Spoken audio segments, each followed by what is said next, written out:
So, have you ever seen a child who wants to participate, who practices their speech perfectly at home, but the moment they stand in front of a crowd, their throat closes, their hands start shaking, and their mind goes blank? Or a teenager who scrolls through Instagram wishing to join the fun, yet spends every school event hiding in a corner, praying that nobody notices him? What if that fear is not just shyness but something a little more serious? Something which is known as social anxiety disorder. So, today let's explore more about this with Dr. Shohini. Welcome, Doctor. Thank you so much for inviting me here today. Today, indeed, we will dive deep into a condition that hides behind the silence, a struggle experienced by almost 1 out of every 10 adolescents, but often misunderstood. Thanks a lot, Dr. Shohini. So, first question which arises, can you tell us what is actually social anxiety disorder? Yes, social anxiety disorder is a marked or persistent fear of social or performance situations where the individual feels they might be embarrassed, judged, or rejected. It's not like a personality trait or it's not a choice. It's a real anxiety disorder affecting their thoughts, body, and behavior. And it is seen more commonly in the adolescents. So, children or adolescents with social anxiety, they want to connect, they want friends, and they want to speak up, but the fear takes control over them.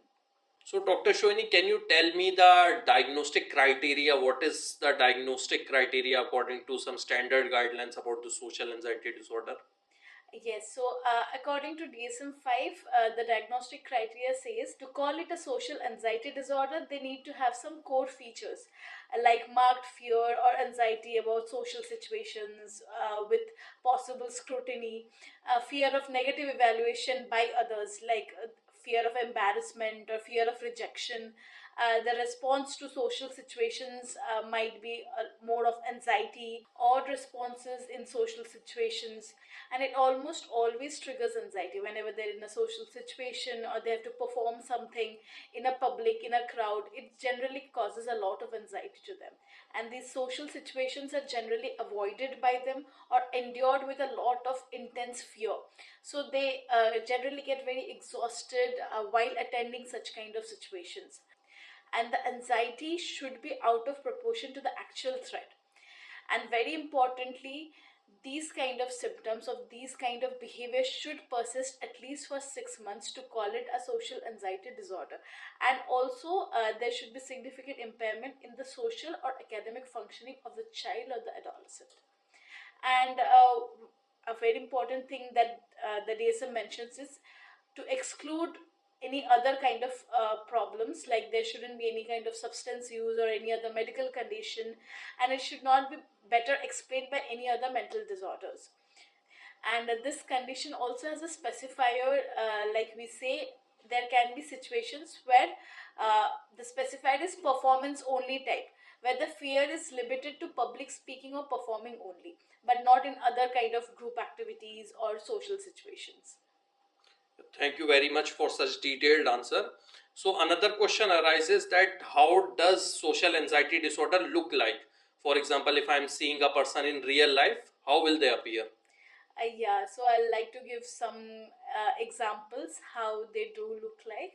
For example, you can imagine a student that know the answer but won't raise their hand because they're anxious or they feel the fear of being judged or of fear of saying something wrong and they will get embarrassed out of it. Students skipping school canteen because eating in public feels humiliating. Students avoiding birthdays, games, cultural programs, even if they want to do so. They might have a strong desire and willingness to go to a birthday party or attend a cultural program, but due to the intense fear or the anxiety, they cannot face the situation. So they end up avoiding such situations. It can also be like they sometimes they pretend to be sick on a presentation day, on when there is an important program where they have to be present in a public situation. Also sometimes they start getting whispery voice, or they don't make eye contact, or they hide behind a parent. and overthinking every conversation later. This is also a situation that happens with them after a social event they have attended. They overthink on everything they have told, or the way they have responded, and they try to find out whether they did something humiliating or they did something embarrassing, or whether the other people present there would be judging them. So they are always constantly in this loop of overthinking after they return back from a social situation. For example, they can think to them, so did I sound stupid? Did they laugh at me? Or will they still like me after this? So these kind of constant doubts, or this kind of constant evaluations of themselves, negative evaluations, that keep happening. So sometimes these people, these kids or these teens are mistaken as arrogant, rude, or maybe sometimes too shy or disinterested, but inside they're battling a storm. Thank you very much for such detailed answer. So, Dr. Shoini, can you tell me about certain symptoms to watch out for? Yes, the symptoms that one needs to watch out for, to call it a social anxiety disorder, I like to divide it into few domains which is mostly affected. So first I'll discuss the cognitive or the emotional symptoms. In that, they might have this excessive fear of being watched, judged, constant self-criticism, and they can have catastrophic thoughts like I'll embarrass myself, and it will be a blunder to do something like that. In behavioral symptoms, and there can be avoidance. They can avoid school events, any cultural programs, any social functions, any kind of group activities, or even talking to new people. There will be clingingness to familiar adults or their parents, and mostly they might go silent in social settings. And then there are physical symptoms as well. So when they're in this kind of social situations or this kind of challenging situations for them, they tend to feel anxious, and that anxiety can come out as physical symptoms, like blushing, trembling, stomach aches, nausea, sweating, fast heartbeat or palpitations, and sometimes even freezing or crying during social tasks, especially for the younger kids that happens. So if these symptoms, as I mentioned earlier, as per the diagnostic criteria, if these symptoms last 6 months or more and affect the daily life functioning, it's more than shyness. They need to get one evaluation done at least for them to rule out social anxiety disorder. Thank you very much, Dr. Shoini, for clearing this doubt, which is there in most of the caregivers. So, we have talked about many things like what are the signs and symptoms, we have talked about the features of this disease. But the question which remains is why does this happen? So, Dr. Shoini, can you tell us why does this happen? Yes, so like any other psychiatric illness, this doesn't have a pinpoint causative factor. All psychiatric illness, as we see, they have multiple factors which cause it. So even this has multiple factors to it. For example, the first and most important cause will be the neurobiology. There are some kind of changes that happens in the neurochemicals in the brain, as well as some centers in the brain. Like there's an area of brain called the limbic system. In that there is amygdala, which is concerned about the fear responses, the emotions around it.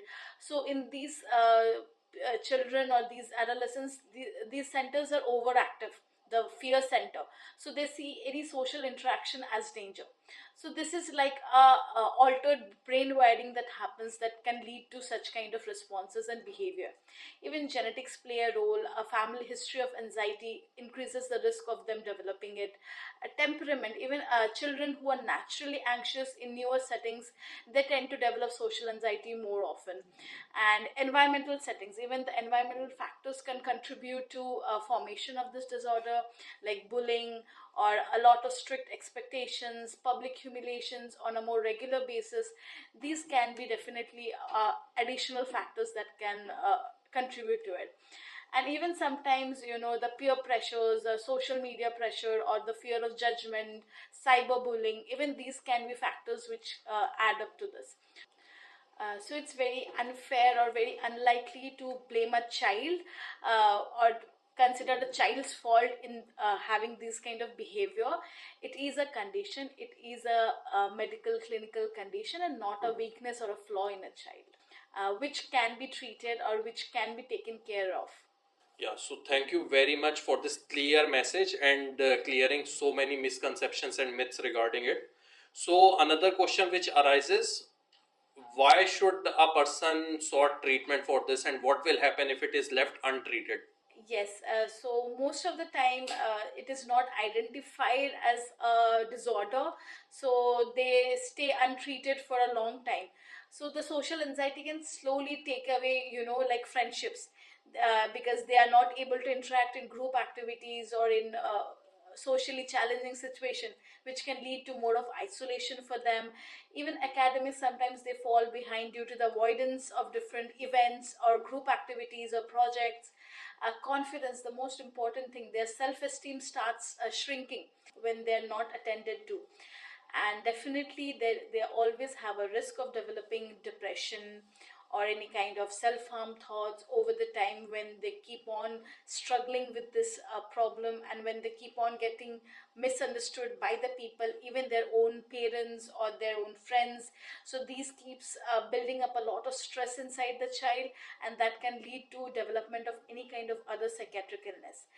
And also sometimes they miss out on future good opportunities because they turn down chances, or they turn down opportunities due to the fear of anticipation or fear of judgment.